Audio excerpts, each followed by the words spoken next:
திமுகவிடம் 41 இடங்கள் கேட்டதாக வரும் செய்திகள் உண்மை இல்லை என தமிழ்நாடு காங்கிரஸ் கமிட்டி தலைவர் செல்வபெருந்தகை தெரிவித்துள்ளார்.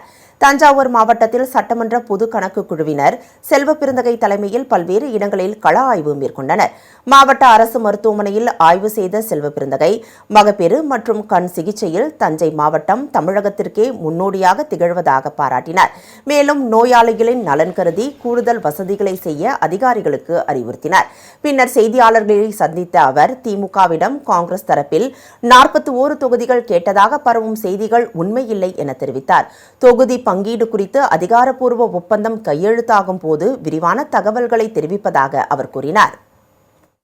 ராகுல் காந்தி போய் கனிமொழி அவர்கள் சந்திச்சு 41 சீட் கேட்டிருக்காங்க. 41 சீட் ஒரு ராஜ்யசபா சீட், 41 எம்எல்ஏ சீட். எங்களுக்கு தெரியாதெல்லாம் உங்களுக்கு தெரியுது, எனக்கு தெரியல. அது தெரியல, அது உண்மை இல்லை. அதெல்லாம் ஓகே. என்ன பேசுனாங்கன்ட்டு யாருக்கும் தெரியாது.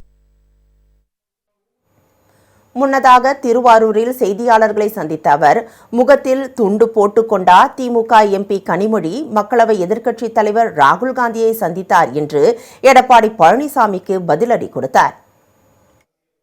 நாடாளுமன்ற உறுப்பினர் அம்மையார் கனிமொழி அவர்கள் முகத்துல துண்டு போட்டா போயிட்டு எங்க தலைவர் ராகுல் காந்தியை டெல்லியில பார்த்தாங்க.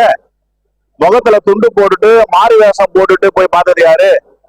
அடிமையா இருக்கிறது கூட பயந்து போய் பார்க்கணும். துணிச்சலான சிங்க பெண்மணியாக இருக்கிற அம்மையார் கனிமொழி அவர்கள் அவருடைய கார்ல போனார், மாற்று கார்ல போல, முடி பூத்திட்டு போல, துணி போட்டுட்டு முகமுடி அணிஞ்சிட்டு போல நேரா போனாங்க. எங்க தலைவரை பார்த்தாங்க, சந்திச்சாங்க, அரை மணி நேரம் பேசினாங்க, வந்திருக்கிறாங்க.